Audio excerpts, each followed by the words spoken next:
Hello, I am going to begin reading an illustration of Bible stories for children. I will start today,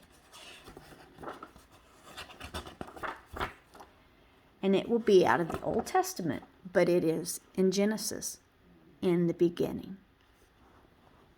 Have you ever wondered how this marvelous world came to be?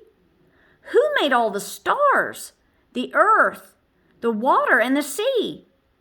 Who thought of making all the many animals, fish, and birds?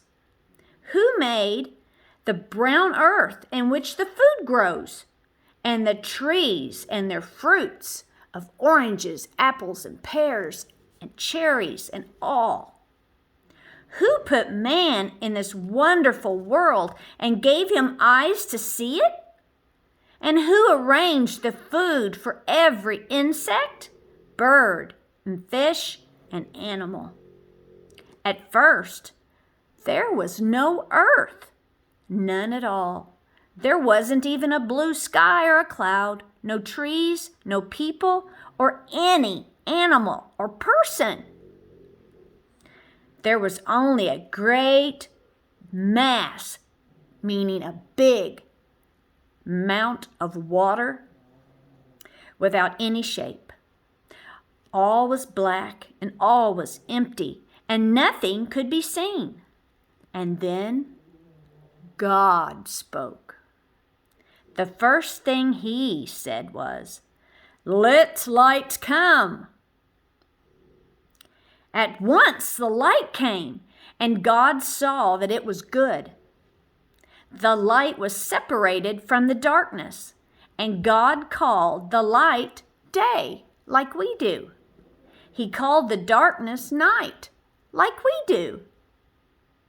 That was the very first day of all.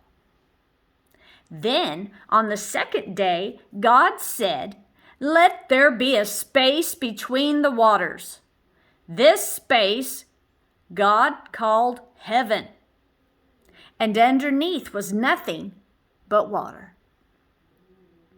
On the third day, God said, "Let the waters underneath be gathered together into oceans, so that dry land appears." And that is what happened. God called the dry land earth, and the waters which were gathered together in places he called the seas. On that day, God said, "Let the grass and the plants and the trees appear with all kinds of fruit, and let them all have seeds and pollen so more can grow." God saw all, and he was pleased with his work. On the fourth day, God said, "Let there be lights in the heavens to make the days and the nights and the years." Remember, each year we have a birthday. Then God made the great sun, the sun that we go out and play in the summer and play in the water and go to the park. He made the sun to shine on the earth and bring warmth to its surface by day. He made the moon to give a soft light by night. On the fifth day, God said, "Let all the creatures come."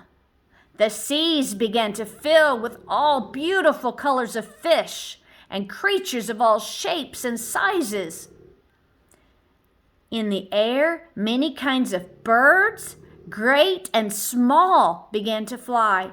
We see birds every day, and we might see fish every day. On the land came creatures that crawled, crept, ran, jumped, climbed, and even burrowed into the earth. Excuse my doggies, they're snoring. Those are also animals that God created.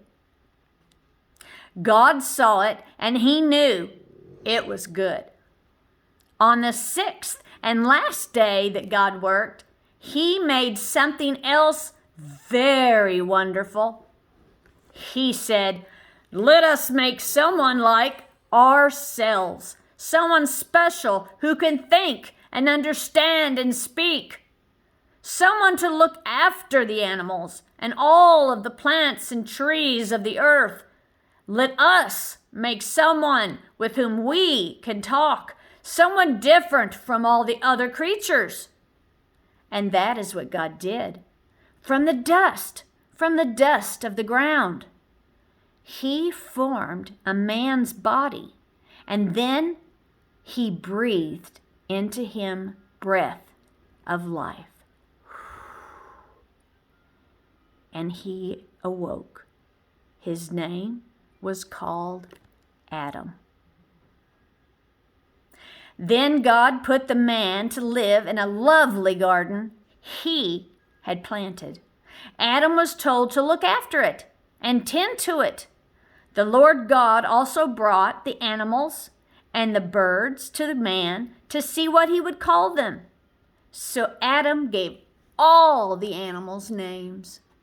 So that's where you got dog from, and cat, and bird, and horse, and cow, and rabbit. So then God said, "It's not good for Adam to be by himself.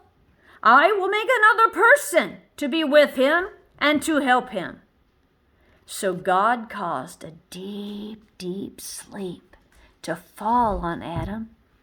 And while he was asleep, He removed one of Adam's ribs. He made a beautiful woman from it. Then God brought the woman He made to the man, and Adam was so pleased and surprised, he exclaimed, "She is part of me. We are made for each other." And Adam called the woman Eve.